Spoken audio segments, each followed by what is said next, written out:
Through the panoramic glass of the penthouse, rainy Portland shimmered in the distance, and in his hand, a third glass of whiskey. Once, he built cities. Tonight he was preparing to destroy everything. His name used to stand for quality, a brand in itself. Now, it had become a quiet threat. A wife's betrayal, a daughter's lies, a manipulative lover encroaching on his business. They thought he would simply disappear, that he'd retreat with dignity. But he wasn't an architect of defeat. He had studied how structures hold together, so he'd know exactly where to strike. One phone call, and their world began to crack. Galleries collapsed, accounts froze, careers went up in flames. This wasn't drama. It was demolition, surgically precise, strategically orchestrated. In his shadow, fear. In his hands, a blueprint where every line whispered the promise of an ending. But among the wreckage, one question always remains. Can you rebuild what you've destroyed with your own hands? Or is the ash of the past all that's left after the final act? Greetings, my dear friend. I am very happy that you are watching my video, and I will be even happier if you subscribe to my channel. This will make me even happier. Let's get started. Nolan Hartley stood motionless before the towering glass panes of his penthouse office, watching as the Portland rain wove chaotic trails across the windows. He clutched his third whiskey of the evening, each sip a futile effort to quiet the dull, persistent ache hollowing him out from the inside. At 49, he was hailed as a visionary, an architectural force across the Pacific Northwest. His name adorned civic centers, university halls, and corporate headquarters across 3 states. Yet tonight, surrounded by the symbols of his success, he felt utterly adrift. Everything he had carefully built was now slipping through his fingers. The unraveling could be traced back more than 2 decades, to a university mixer where fate had set things in motion. Back then, Nolan was an ambitious architecture student, his fingers perpetually stained with ink and pockets cluttered with drafting tools. That night, he met Vivian Blackwell, a vibrant art history major with paint streaks in her hair and charcoal on her hands. 2 years later, they exchanged vows beside the Columbia River in a small, heartfelt ceremony. Over time, Nolan launched his own architecture firm from the ground up, while Vivian climbed from gallery assistant to a respected curator, eventually opening a modern art space that quickly gained acclaim in the city. Their daughter, Paige, arrived 7 years into the marriage, a surprise, but one they embraced wholeheartedly. "You're not just raising a family," Nolan's old mentor once told him. "You're creating a legacy." And Nolan had believed that, believed it with every fiber of his being, right up until a few hours ago. He had come back early from a project meeting in Seattle, hoping to surprise Vivian with dinner at Marcel's, the upscale French bistro where he had once asked her to marry him. But before he could announce his arrival, voices carried through from the sunroom. Vivian and Paige were deep in conversation. "Mom, you've been saying things with Dad are just okay," Paige said, her voice full of youthful conviction. "But isn't life too short to settle for okay? You deserve to feel something again." Vivian's reply was laced with uncertainty, and something else Nolan hadn't heard from her in years. Possibility. Stability isn't a bad thing. "But stability can trap you," Paige replied gently. "Darren sees you, really sees you, and he's not just helping the wealthy get wealthier, he's doing work that matters." Nolan froze in place. Darren Prescott, the sustainability developer who had recently purchased one of Vivian's gallery pieces. The same man who had twice joined them for dinner, laying compliments thick on Vivian while barely concealing his condescension toward Nolan. "He's married to Paige," Vivian said quietly, almost defensively. "It's an open marriage," Paige assured her. "That's how they function, and it works, for people who are honest about their needs." That was enough. Nolan had quietly backed out of the house and driven straight to his office. No confrontation, no questions, just silence and whiskey. He made 2 calls that night. One to Warren Callahan, his longtime lawyer and trusted confidant. The other to Sylvia Mercer, a meticulous private investigator who had helped him vet contractors in the past. By the time the ice in his 4th drink had melted, his phone screen was lit up with 39 missed calls. One voicemail. "Nolan, please, we need to talk. Just call me." He didn't, not yet. He had no intention of pleading or repairing. He wasn't designing a structure now. He was preparing for demolition. 3 days passed. Nolan vanished from his usual life, checking into the Riverside Hotel under a fake name and paying in cash. He requested absolute privacy. His suite had become a makeshift operations center, the walls plastered with printouts, photographs, and timelines. Only this time, he wasn't building. He was unraveling. Sylvia's first report arrived via encrypted email. Darren Prescott, it turned out, was legally married to Lena Prescott, a powerhouse attorney in environmental law. The notion of an open marriage. News to her, and unwelcome news at that. A bartender from her favorite wine bar noted she'd been venting about Darren's latest spiritual journey and increasingly flagrant infidelities. Even more damning, Prescott Development was hemorrhaging money, their eco-projects were financial sinkholes, and the company was skating on the edge of collapse. Darren kept up the facade, but the business was cracking beneath him. On the 4th day, Sylvia's voice came through the line, firm and clear. "I've confirmed it, Mr. Hartley." "The affair?" Nolan asked, though he already knew the answer. "3 separate hotel meetings over the last month," she replied. "But there's more. He's actively courting the Arrowwood Foundation for funding on his next project." Nolan gripped the phone, his jaw tightening. Arrowwood was his firm's most significant client. Nolan was personally overseeing the design of their upcoming headquarters. Over the years, Thomas Arrowwood had become a friend, not just a business associate. "There's something else," Sylvia said. "Your daughter's been interning at Prescott Development for the past 6 weeks." Nolan said nothing. "She's using your wife's maiden name, Paige Blackwell. It's not on her resume, not on social media." That revelation hit the hardest. Nolan ended the call and reached for the bottle once again. An hour later, Warren arrived at the hotel. His eyes swept over Nolan's unshaven face, the scattered papers, the dim lighting. "You look like hell," he muttered, settling into the armchair. "I've been better," Nolan answered, his voice dry. "Sure," Warren said, cracking open his briefcase, "and I've decided to become a monk." Warren opened a folder and spread the contents across the table. "Everything's lined up.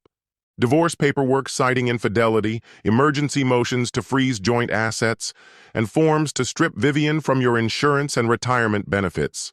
The full court press." Nolan didn't look up. His eyes stayed locked on the documents. "Not yet." "Nolan, you're sitting on a fortune. Every day you wait." I said not yet. His fingertip rested on a photograph, Darren and Vivian stepping into a hotel together. This goes beyond betrayal. He's not just sleeping with her, he's leveraging her to worm his way into my client base. This is more than just financial. Warren exhaled slowly, absorbing the shift in tone. "All right then. What are you thinking?" Nolan pulled out a large vellum sheet densely covered with annotations. Arrows, dates, strategic notes. Everything arranged with clinical precision. It resembled an intricate architectural plan, except it wasn't designed to build. I'm going to dismantle everything they value, one piece at a time. And I want them to feel every second of it, and know I'm behind it. Warren scanned the paper, his voice dropping as he took it in. "This isn't about revenge. You're aiming for total destruction." Nolan allowed a faint smile, but his eyes were ice. "I'm an architect, Warren. I've spent my career studying what holds structures together. Now, I'm going to take that knowledge and apply it in reverse." Warren studied the man he'd worked beside for 30 years. "You're absolutely sure? There's no turning back from this. They didn't just turn their backs on me, they schemed behind mine. Even my own daughter was in on it. There's no forgiveness for that." His tone was stripped of any emotion. After Warren departed, Nolan's phone lit up. Vivian was calling again. This time he answered. "Nolan, can we talk?" "I know about Darren," he said, voice even. There was a long pause on the line. "Nolan, it's not what you think. Please just come home so we can—" "You don't get it." His tone didn't waver. "I'm not calling to sort anything out. I just want you to understand what's coming. I built this life from the ground up, brick by brick. Now I'm going to show you how it looks when every brick gets pulled out." He ended the call and turned back to his detailed blueprint. Demolition had officially begun. The gallery opening was supposed to mark Vivian's career-defining moment, a hand-picked exhibit celebrating emerging talent from the Pacific Northwest, hyped coast to coast. Critics from New York and LA rubbed shoulders with Portland's art scene, wandering through gritty installations and sipping wine under sleek industrial lights. Darren Prescott stayed close to Vivian, offering quiet encouragement as she scanned the room nervously. "He's not coming," Darren murmured, his palm resting on her back. "It's been 2 weeks. He's moved on." Neither of them noticed Terrence Walsh, Nolan's longtime business partner, effortlessly mingling, especially with attendees tied to the Arrowwood Foundation. Nor did they pay attention to Audrey Winters, Darren's ex from college, now an established art critic, calmly typing into her phone as she observed. By the following morning, the damage was done. The Portland Herald's art section featured a scathing critique penned by Audrey. She labeled the exhibit a shallow attempt at innovation, closer to a suburban mall than any real avant-garde expression. Worse still, she hinted the artist selection had more to do with favoritism than merit. Vivian's phone blew up by noon. By that evening, 3 featured artists had pulled out, citing damage to their professional reputation. Meanwhile, Nolan sat across from Thomas Arrowwood in the latter's executive office, unfurling architectural designs over a polished wood desk. "I wanted to walk you through these before the Foundation's next session," Nolan said, gesturing at the plans. "They integrate sustainable tech that can lower operating costs by nearly a third." Thomas leaned in, impressed. "As always, top-tier work. But I should mention," he added after a pause, "I did hear from Prescott Development. They showed us something similar. Vivian's been advocating for it." Nolan didn't flinch. "I wasn't aware of that. Is everything okay between you two? She mentioned you're taking some space." "Thomas, we've worked together for over 15 years. I've designed 6 landmark properties for your foundation. Have I ever let personal matters interfere with our work?" "Never," Thomas admitted. "Darren Prescott is drowning in debt. His last 3 developments ran more than 40% over budget. This isn't about jealousy. It's about protecting your foundation's future." Nolan slid a folder across the desk. "It's all there. Public records. You can verify every detail." Thomas's face hardened slightly as he took the file. "I respect your candor. Family ties tend to blur the lines." Nolan stood, adjusting his jacket. "Only if you let them. And by the way, about Prescott's pitch? The green tech breakthrough he's touting as his own, my firm actually developed it 3 years ago. You can verify it in the public patent archives." Nolan stepped out of the Arrowwood building just as his phone buzzed. A message from Warren lit up the screen. Emergency injunction granted by Judge Wallace.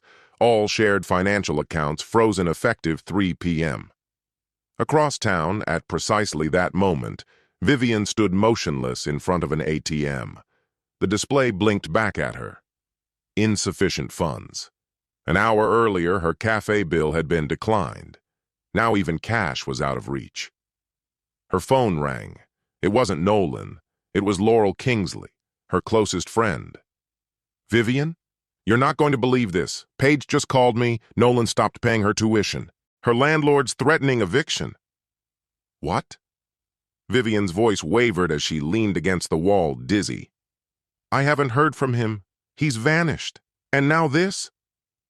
I need to get in touch with Darren, she said urgently. Darren? Why him? Laurel's voice turned sharp. Vivian, please don't tell me you got him involved. Vivian didn't answer.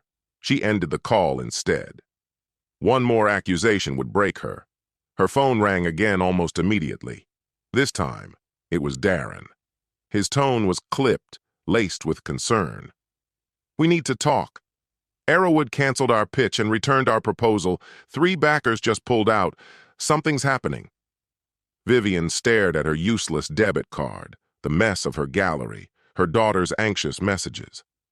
It's Nolan, she whispered. He's tearing everything down.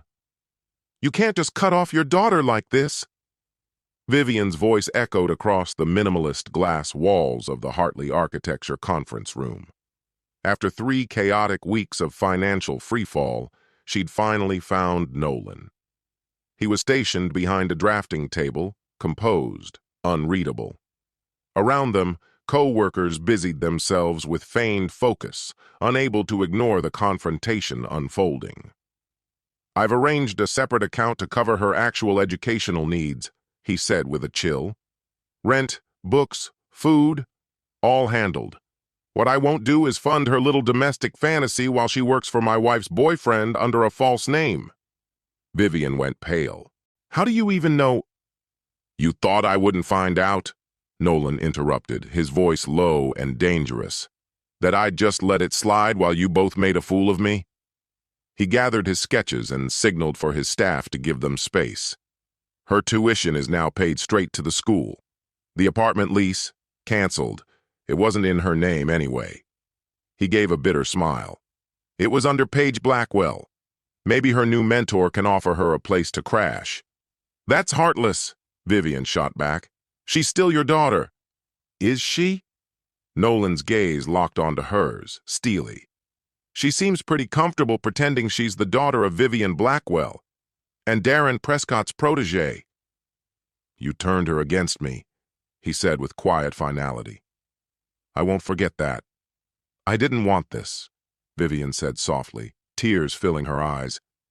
Everything just got out of control. No, Nolan said, his voice like iron. This wasn't an accident. You chose this. You, Paige, Darren, you made the same choices again and again. And now you're living with the fallout. So this is revenge? Vivian demanded. You're locking down finances, sabotaging my gallery, abandoning your own kid? What happened to the man I married? Nolan let out a short, joyless laugh. He died the moment he realized his wife and daughter were plotting to erase him. He stood, his posture signaling the end of the conversation. Unless this is official business with Hartley Architecture, security will escort you out. As Vivian stepped out, the door behind her closed quietly. Terrence entered the office and shut it behind him. That was intense, he said. It needed to be, Nolan replied, massaging his temples. Any word on Mercer? Terrence handed him a flash drive. Everything on Darren, bank trails, Arrowwood correspondence, and this stood out, consistent payments to someone named Maxwell Royce at City Planning. Nolan's eyes narrowed. Bribes? Looks like it. Expedited permits, overlooked inspections. Nothing huge on its own, but there's a clear pattern. Keep this under wraps, Nolan said, slipping the drive into his pocket. And the other task? House is cleared. Everything's in storage except the items you listed. They're already at the condo. Nolan gave a slight nod. He'd never returned to that house. Too many memories he couldn't carry. Meanwhile, Darren's world was falling apart. 3 major investors had backed out, citing concerns over leadership instability. The Arrowwood opportunity, their last big hope, was officially off the table.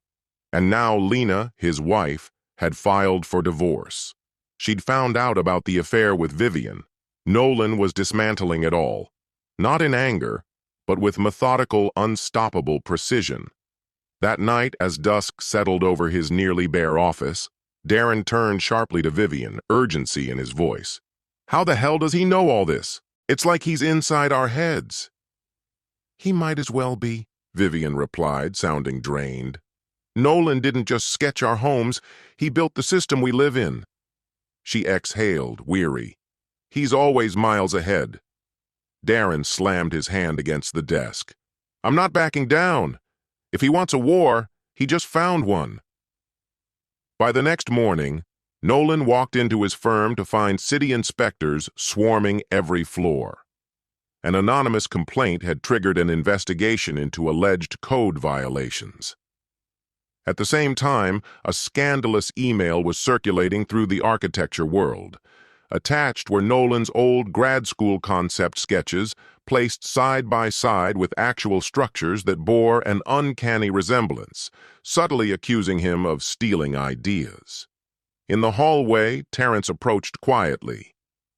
It was Maxwell Royce who called in the inspectors, he murmured. He's the same planning official Darren's been paying off. Nolan didn't blink. Let them dig. We're bulletproof on the paperwork. And the plagiarism claims? Student work, all based on traditional forms, every influence properly cited. Nolan adjusted his tie with calm precision. This is the smell of desperation. They're slipping. That afternoon, Nolan met Sylvia Mercer in a secluded cafe, far from the noise of his firm. He wordlessly pushed a thick envelope across the table. They've made their move, he said. I want a full background report on Maxwell Royce, and dig into anyone else they've bought. Sylvia slipped the envelope into her purse. There's something else, she said. Your daughter's been seen with Laurel Kingsley, your wife's old friend. They're trying to reach out. Nolan's face darkened. Laurel had been a fixture in his family's life for over 15 years. Another crack in the wall of loyalty. That ends now, he said, voice like ice. Keep me updated. Outside, his phone buzzed with a message from an unrecognized number. This ends badly. Walk away. Without hesitation, Nolan saved the contact, another file added to his arsenal, another nail driven into their coffin. Back at his office, Nolan glanced at his screen. A new post was spreading like wildfire across social media. Nolan Hartley is a vindictive egotist who puts revenge before family. Written by Laurel Kingsley, it painted him as cold, emotionally manipulative, and dangerously unstable. Accusations crafted with just enough ambiguity to sidestep a defamation lawsuit, but with unmistakable intent. Photos accompanied the post. Vivian and Paige, visibly distressed and clearly recent. Portland's design circles exploded with chatter. The forums were alight with judgment, rumors, and outrage. Nolan didn't flinch. He simply closed his laptop and poured a glass of scotch. This wasn't unexpected. Personal attacks were the weapons of the powerless. His intercom buzzed. Mr. Hartley, Ms. Winters is here to see you. Audrey Winters stepped into his office with the bold assurance of someone used to commanding a room. At 45, she wore her confidence like armor. She didn't pause at the threshold. I assume you've seen Laurel's little piece of theatrical writing, she said flatly. I have, Nolan replied. A very selective retelling, conveniently leaving out the parts that matter. Audrey sat down without invitation. I'm not here to dissect your domestic issues. I came because Darren Prescott wants me to write a takedown piece. He's offering a lot. Nolan's eyes narrowed. And why are you telling me this? Because I'm not your ex-wife, and I don't owe Darren anything. Her tone was cool, cutting. He buried my career in Boston when I refused to support his plan to bulldoze an arts district. He's a snake, always has been. So this is personal. Call it payback. I call it balance. I've fought my way back for 5 years while he's kept destroying people. I won't help him do it again. She paused, studying him. Everyone's got a limit. Nolan gave a measured nod. What's his next move? Full-on smear campaign.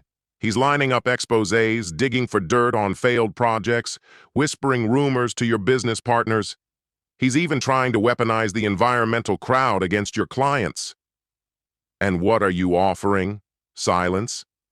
No. A heads up. She rose. I'm not your friend, but I'm not your enemy either. Still, I won't shed a tear if Darren finally crashes. After she left, Nolan picked up the phone. Warren, it's time. Initiate phase 2. The next morning, Darren walked into his office to find two things waiting for him. An official notice from city planning, launching an investigation into irregularities in his permitting history, and a small package on his desk. Inside were printed records of every payment he had ever made to Maxwell Royce. On top sat a single handwritten note, unmistakably Nolan's. I can build, or I can destroy. Your move. Moments later, Darren's phone rang. Royce's voice, tight with panic, spilled through the receiver. They're going through everything. Permits, records, past inspections. Darren, what did you do? Stay calm, there's no evidence. They've got the checks, idiot. Hartley sent them to my boss this morning. Darren's heart dropped, a cold wave rushing through him as the blood drained from his face. How the hell did he get those? I'm out. You're on your own. And with that, Royce ended the call. On the other side of the city, Vivian was dealing with a crisis of her own. Her art gallery's future was suddenly under threat. The building's owner had just received a mysterious offer in cash, 3 times the market value, with one condition: vacate within 30 days. Vivian had believed her lease guaranteed her security, but a buried clause in the agreement was now working against her. At the same moment, Laurel Kingsley opened a certified envelope from Warren Callahan's law firm. Inside were details of a potential defamation suit triggered by a recent social media post she had made. The enclosed documents didn't just disprove her claims, they revealed she'd known about Vivian's affair the entire time, all while pretending to support Nolan. That night, Laurel quietly deleted the post and issued a formal apology. News of the gallery's imminent shutdown spread quickly. 3 of Vivian's remaining artists pulled their pieces, severing ties. Meanwhile, Darren was blindsided when his primary financier, citing concerns over solvency, decided to recall their loans and end the partnership. Across the river, Nolan stood at the window of his pristine, minimalistic condo, watching the collapse unfold. Not with joy, but with cold, calculated certainty. Everything was going according to plan. His phone buzzed. Sylvia again. Mr. Hartley, Paige is at the storage unit. She's trying to get inside. She's not giving up. Nolan closed his eyes for a moment. Just hearing his daughter's name still hit something raw inside him. She's only allowed to take what belongs to her. Nothing else. Understood, Sylvia replied, her voice hesitating. There's something else. She was crying, said she didn't mean for any of this to happen. Maybe you should... No, Nolan said sharply. She made her decision. Now she lives with it. He ended the call. A new message appeared on his screen, Paige's first direct contact since the fallout began. Dad, please, this has gone too far. We need to talk. Nolan stared at the screen for a few long seconds before replying. There's nothing left to say. You made your choice. He placed the phone face down and turned back to his drafting table, where blueprints for his next project awaited. Ironically, a reconciliation center funded by the city. The work would go on. The demolition had already begun. Maybe, when it was all in ruins, he'd feel something again. At Hartley Architecture's boardroom, silence fell as Nolan finished his presentation. Around the table, senior partners and associates exchanged uneasy looks. Nolan calmly shut his binder. Questions? He asked, surveying the room. Terrence finally spoke. Nolan, we get that things are intense right now, but don't you think this is a bit extreme? You're shutting down the Portland office, restructuring the entire firm? This isn't personal, Nolan replied, composed. It's about protecting the company's future. The attacks aren't stopping. We need to consolidate. But cutting 20% of the staff? Another partner protested. After 20 years of growth? It's a necessary correction, Nolan said flatly. Those who stay will rebuild the core. As the others began to file out, Terrence lingered behind. This isn't like you, he said quietly. You always stood by your people, even back in February. Nolan's gaze was steely. The ones being let go are the same people leaking information to Prescott Development. Check their emails. They've been feeding Darren for months. Terrence looked stunned. How could you possibly? Sylvia uncovered it. I'm done mistaking proximity for loyalty. Nolan gathered his materials. Their severance packages are more than fair. Frankly, they don't deserve them. Elsewhere, Vivian sat across from Warren Callahan, her hands trembling as she flipped through the divorce papers. This can't be right, she murmured. He's claiming everything, the house, his company, even the gallery space? Warren kept a professional tone. The house has always been solely in his name. That arrangement was made during construction, and the firm was explicitly excluded in the prenup you signed. He adjusted his glasses and continued. As for the gallery, no, she interrupted. That's mine. It was bought 3 years ago by a Hartley Holdings subsidiary. Technically, Nolan owns it through that shell corporation. That can't be, she whispered. I would have known. The subsidiary operates under a different name, but the legal trail checks out. Everything was structured properly. Warren pushed another document across the desk. That said, he's proposing a settlement. Vivian read the offer, her face going pale. He's willing to finalize everything without contest, pay $500,000 in a lump sum, and drop the charges for... Her voice caught. Conspiracy? An interference with business relations? What does that even mean? He says he can prove that you and Darren deliberately undermined his business connections, Warren stated, his voice devoid of emotion, strictly professional. He's offering a settlement, but only if you agree to sever all ties with Darren Prescott and sign a non-disclosure agreement.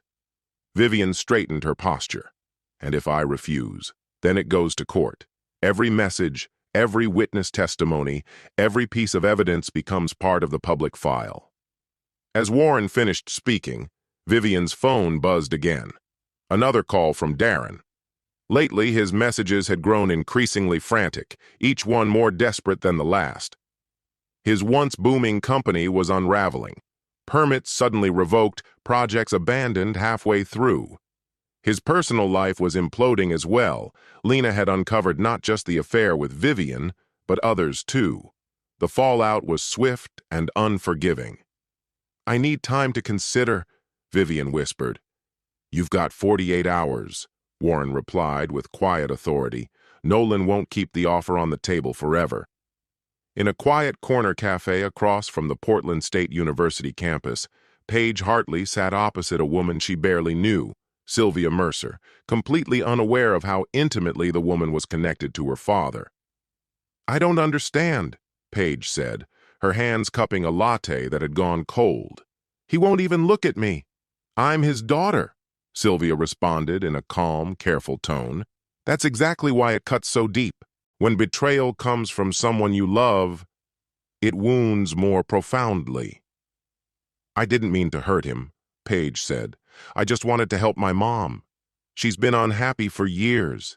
He was never around, always at work. Or maybe, Sylvia replied gently, that's the story you chose to believe, because it justified your actions. Paige narrowed her eyes. Who even are you? How do you know so much? Sylvia gave a small, cryptic smile. Let's just say I've had a front-row seat to your father's life. I know about the education fund he opened for you before you were even born. The art studio he secured for your mother when no one else believed in her. The family vacations he insisted on planning despite juggling high-pressure deals. How do you know that? Public records speak volumes, Sylvia said as she rose to leave. Before you paint your father as the antagonist, Ms. Hartley, make sure you're not ignoring the other side of the narrative. Later that night, Vivian stepped into Darren's mostly empty apartment. Boxes were strewn everywhere. Documents and files cluttered the counters and floors. "They're stripping everything away," he said, not even looking up to acknowledge her. "Permits pulled. Backers gone. Lena's lawyers want to leave me with nothing." His bloodshot eyes met hers. "What does he want, Vivian? What's the price for peace?" Without a word, she handed him the legal documents. "Total surrender," she said softly. "Including letting go of me." Darren flipped through the pages, his face darkening with every line. "So I lose it all and you walk away with a tidy sum? $500,000 for your silence, after everything we said this was?" "This isn't just about us anymore," she replied. "No," he snapped, rising to his feet. "But I won't go down by myself. If you won't back me, I'll make sure Nolan hears the whole truth, including who masterminded it all." Vivian stepped away cautiously. His gaze had changed, colder, sharper. "What are you talking about?" "Paige didn't come up with this on her own," he said with a bitter laugh. "We discussed it, planned how to drop it on you." Her voice tightened. "You manipulated my daughter?" "I guided her," he corrected, a glint in his eye. "There's a difference." He reached out and grabbed her arm. "We're not out of moves. There's still one play left, one secret that'll force Nolan to back off." Vivian jerked away. "What are you scheming? Nothing specific yet. But I've got dirt on Nolan's company. Safety checks skipped, regulations ignored." "Nolan would never," she said, shaking her head. "He's obsessive about detail. Everyone hides something." Darren sneered. "Even your golden boy has a closet full of bones." Vivian moved quickly toward the door. "I'm done here." Driving away, her phone buzzed. Paige's name lit the screen. "Mom?" Her daughter's voice was shaking. "I need to talk to you. About Darren." By the next morning, the front page of the Portland Herald blared a headline in bold type. "Developer Donovan Pierce arrested on multiple felony charges." The story exposed everything: charges of bribery, forged contracts, and intimidation tactics. Former employees and city officials had begun coming forward. The most damning detail? A money trail connecting Darren directly to planning officer Maxwell Royce, who had already flipped and was cooperating with prosecutors. Nolan read the expose over breakfast in his sleek, sunlit condo, his expression unreadable. The collapse had unfolded just as he'd anticipated, not because of any move he made, but because Darren's own misdeeds finally caught up with him. His phone rang. "Warren," he answered. "You've read the article?" "I have," Nolan said, voice cool. "Vivian reached out. She wants to meet, says there's something important you need to hear." Nolan's fingers tightened around the phone. Did she say what it was? No. Only that it couldn't wait. And she sounded shaken, not for herself. After what felt like an endless pause, Nolan finally said, "Fine, your office. In an hour. You're staying for this." When Vivian entered, she bore little resemblance to the confident gallery owner she used to be. Her eyes were sunken, dark circles etched beneath them, and she looked gaunt, her clothes hanging loosely on her frame. Clutched tightly in her hands was a manila folder, as though letting go of it would cause her to collapse. "Thank you for agreeing to see me," she murmured, while Warren quietly closed the door behind her. Nolan remained standing. "What's the emergency?" Wordlessly, Vivian laid the envelope on Warren's desk. "Darren tried to fabricate evidence about structural flaws in 3 of your major properties," she said, her voice steady but faint. "He's in league with someone inside the inspection department, someone willing to validate the lies. They're moving forward even now after his arrest." Nolan's expression didn't shift as he opened the folder and began flipping through the materials. Papers, photographs, a flash drive. "Why are you bringing this to me?" Vivian's voice trembled. "Because it's wrong," Because you shouldn't pay for what he did, no matter what's passed between us, or with Paige. Was Paige part of any of it? Nolan asked abruptly. Vivian met his eyes, tears forming. No, Nolan, there's something I need to say. She paused briefly, then spoke. Darren set his sights on Paige from the beginning. He sought her out, offered her that internship. It was all part of a plan to get at me. He told me as much yesterday. Nolan's face flinched, just slightly. She's 20, still young, but old enough to make her own choices. She saw him as a mentor. I'm not trying to excuse what happened, Vivian said, brushing away her tears. I take responsibility. But Paige, he used her. She was just another piece in his strategy.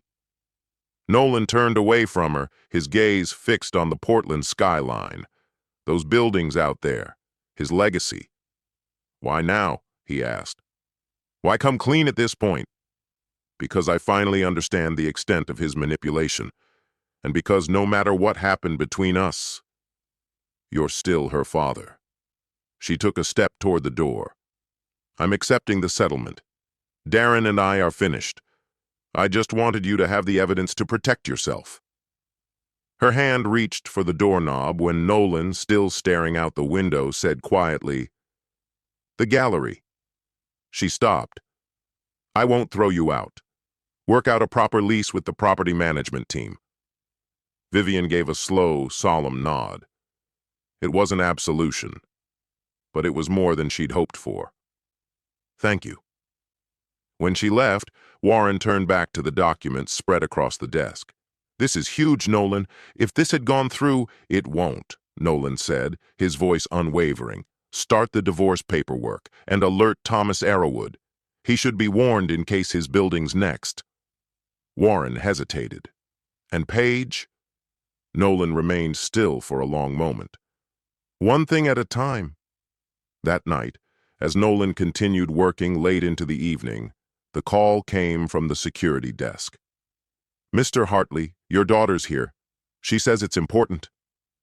Nolan closed his eyes for a moment, steadying himself. Let her in. Paige entered the office tentatively, like the little girl who used to sneak in while he worked, wide-eyed at the drafts and models. The memory hit Nolan like a punch. Dad, she whispered. You think I hate you, Nolan said, laying down his pencil. I don't. I'm furious. I'm heartbroken, and I'm disappointed, but I don't hate you. And that undid her. Paige broke down in loud, shuddering sobs, the kind she hadn't cried since she was a child. I'm so sorry, she cried. I thought I was helping Mom. Darren told me you were both unhappy, that you'd be better apart, but were too afraid to say it. And you believed him, Nolan said quietly, pain woven through his words. He was persuasive. He showed me messages, texts from Mom saying she was miserable, emails from you canceling plans. It all felt real at the time. Nolan's jaw clenched. Some were authentic, some edited, others taken completely out of context. He's done this before, finds the weak points in families and pulls them apart for his own benefit. You weren't just interning for him, were you? Nolan asked, voice low and steady. Paige dropped her gaze. He said I had talent, that I could make a difference in green architecture. But none of it was genuine. It was all just a way to get to Mom. Nolan took in the revelation in silence, reevaluating the damage. Why now? Because he's still coming for you, Paige said. He hasn't stopped. I know, Nolan replied. Your mother told me everything. Paige's eyes widened. Then, slowly, a fragile relief began to settle on her face. She did? I'm glad. She took a deep breath. I know I don't deserve anything from you, but please believe me, I never meant to hurt you. Nolan looked at her for a long time, seeing not just the grown woman in front of him, but the little girl who once believed an apology could fix anything. Trust has to be rebuilt, Paige. Once it's gone, it doesn't come back easily. Sometimes it never does. I know, she said, brushing her sleeve across her cheeks. But Is there still a path back? Even a small one? Nolan didn't respond right away. His thoughts drifted to the blueprints across his desk, meticulous designs for building and for dismantling piece by piece. He thought back on the torment that had stretched over countless months, each betrayal, whether bold or whispered, leaving its own kind of scar. And in that haze of memory, he saw the image of a child curled against him as he once sketched towering dreams, structures meant to last long after they were gone. Time, he murmured at last. And truth, that's the only path left. It wasn't forgiveness. Not yet. But it was something tangible, a foundation that might, with enough time, hold up the weight of something new. The courtroom remained silent as Judge Harriet Brockman scanned the final clauses of Nolan and Vivian Hartley's divorce settlement. After months of grueling legal battles, it ended in a moment that felt almost too quiet. A quarter of an hour to sever 22 years with the stroke of a pen. This agreement is fair and equitable, Judge Brockman declared. The dissolution of marriage is granted. Nolan sat upright, impassive beside his lawyer, Warren. Across the room, Vivian faced forward, her own attorney seated beside her. Not a word had passed directly between them in weeks. Everything spoken came through proxies. In the end, the resolution closely resembled Warren's original strategy. Vivian walked away with a $500,000 payment and gave up all rights to Nolan's architectural firm. She kept her personal effects and her entire collection of artwork. Nolan retained control of the company, the real estate, and everything else. Outside, the press crowded the courthouse steps. The case had become media fodder, especially given Darren Prescott's continued presence in the headlines due to his ongoing legal scandal. As they prepared to exit through different doors, Vivian crossed the room toward Nolan. Her voice was soft. "It's done." "It is," he answered. "For what it's worth, I am sorry. Not just for the affair, for dragging Paige into everything." Nolan gave a small nod. Recognition, not reconciliation. "The new gallery lease should be finalized today," he told her. "Standard market rate." "Thank you," she said, hesitating. "Have you talked to Paige?" "We've had dinner twice," Nolan replied. "We're trying." Vivian's eyes shimmered. "She needs her father." "She still has me," he said. "It'll be different, but I'm not going anywhere." He adjusted his tie. "Goodbye, Vivian." He turned, but the quiet was broken by sudden shouting near the door. Darren Prescott, recently released on bail, barged through the throng of reporters, fury written across his face. "You think it's over, Hartley?" he bellowed. "You destroyed everything I worked for." Security closed in, but not fast enough to stop him from confronting Nolan. "I still have allies, people in places that matter. You haven't seen the end of me." Nolan stood firm, his voice even. "No, Darren, this is the end. I covered my tracks. No one can trace it to me." Nolan's tone remained calm. "Everyone I trusted with the documents got a copy, including the district attorney. The fake flaws you intended to sneak into my buildings, it's all out there." Color drained from Darren's face.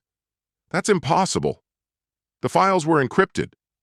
"Nothing is airtight," Nolan replied. "I'm an architect.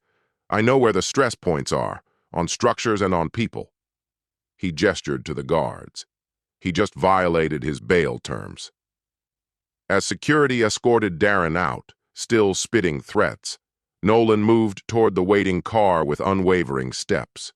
Terrence was already inside, waiting. "Well," Terrence remarked, lifting an eyebrow, "that was a hell of an ending. You all right?" "I'm fine," Nolan said, glancing at his watch. "We've got that Arrowwood meeting in an hour. Tokyo check-ins at 4. Terrence hesitated. "Now that this is finally over, are you still going ahead with the 20% staff cuts?" Nolan didn't reply right away.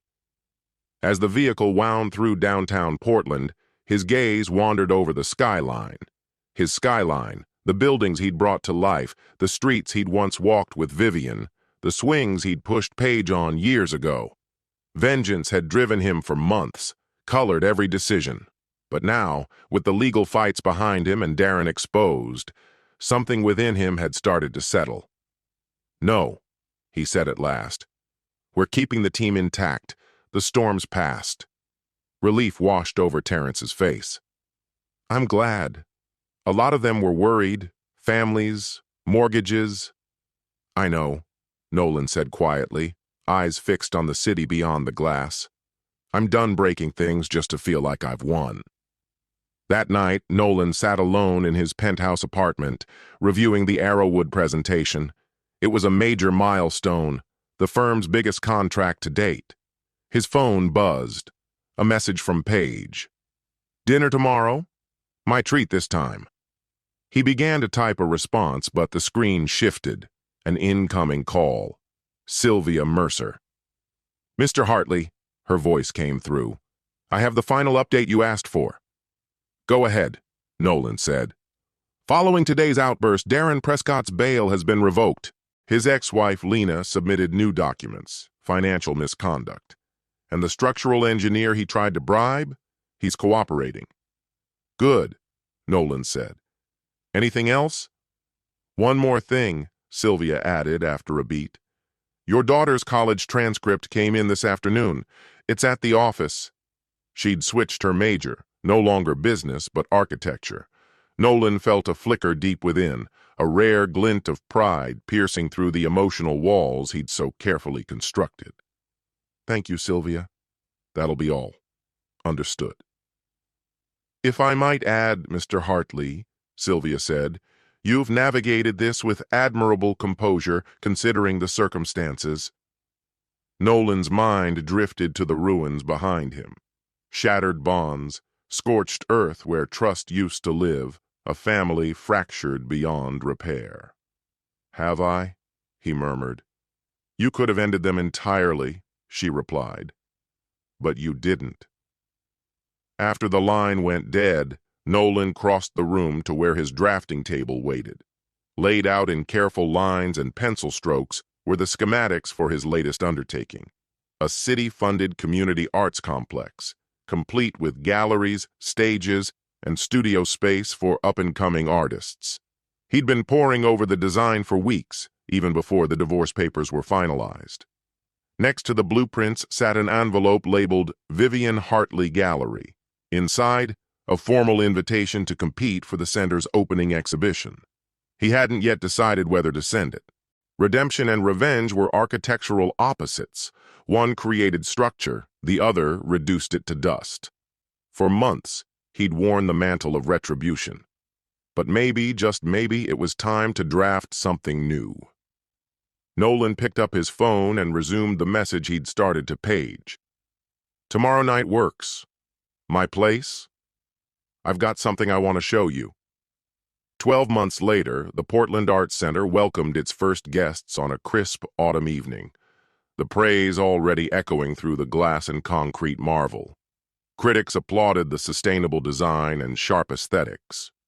Near the entrance, Nolan exchanged polite smiles and firm handshakes with city dignitaries and fellow architects. His demeanor was calm, but beneath it all, satisfaction ran deep. "It's a masterpiece," said Thomas Arrowwood, giving him a firm pat on the back. "Your finest yet." "Thanks," Nolan replied, nodding toward the heart of the building. "You should check out the show. It's something else." Within the soaring central hall, Vivian Hartley moved with practiced ease, overseeing final tweaks to lights and installations. The exhibit, titled Renewal, Northwest Perspectives, spotlighted 30 emerging artists from Oregon and Washington. Among them were 3 of Paige's architectural photographs. Though smaller now, Vivian's gallery had survived. In fact, it had found its niche, championing fresh, overlooked voices. 6 months ago, when the curatorial invite arrived, it had blindsided her, but she accepted it with quiet gratitude. Nolan, watching from across the space, took in her confident presence. No, they weren't friends again. That bridge had burned too thoroughly. Still, what stood between them now was a stable, if cautious, professional regard. "Dad," Paige said, camera slung over her shoulder and excitement lighting up her face. "The East Wing. Exactly how we planned it. The lighting's perfect." Nolan raised an eyebrow. "We planned." "Okay, fine. You planned," she said, grinning. "But I did suggest the skylight configuration." "That you did." Pride rose in him again, swelling as he looked at his daughter in her element. Her studies in architecture were flourishing. She had her mother's keen eye, his relentless precision. Over the past year, they had rebuilt something out of the wreckage. Weekly dinners, hard conversations, owning old mistakes. It wasn't what they had before. That innocence was long gone. But in its place was something earned, maybe even stronger. "Did you see this?" Paige asked, holding out her phone. "Darren's sentencing was yesterday." Nolan glanced at the headline. "Real estate mogul. Sentenced to 7 years for fraud, bribery." He handed the device back without a word. "Do you feel like justice was served?" she asked gently. Nolan let the question hang. Darren hadn't fallen because of Nolan's grudge, but because his own misdeeds had come to light. Sabotage, embezzlement. The intricate layers of corruption had unraveled on their own. "Justice isn't mine to measure anymore," he said at last. "What matters now is what comes next." As the opening continued into the night, Nolan moved through the crowd, discussing the building's features, receiving congratulations, answering questions. Eventually, he wandered into the small garden courtyard he'd designed as a sanctuary in the middle of the city, a space for quiet in the chaos. Vivian found him there, staying just far enough away to respect the distance they both maintained. "You've outdone yourself," she said softly. "The center is extraordinary. Thank you. Your exhibit is exceptional, too." Her smile was reserved, maybe professional, maybe genuine. "You always had vision," he added, gesturing around them. She studied him under the dimming sky. "You've changed. So have we all. You had every opportunity to ruin me," she said, voice low. "Financially, professionally." Instead of offering a reply, she gestured silently toward the exhibit visible through the glass, a living expression of her curatorial instincts, now fully realized. Nolan remained unmoving, unspeaking. "There was a time," he began softly, "when all I wanted was to see you and Darren crumble. I wanted you both to feel the same void that consumed me." His gaze lifted to the structure before them, a creation born of his own design, his personal statement etched in form and space.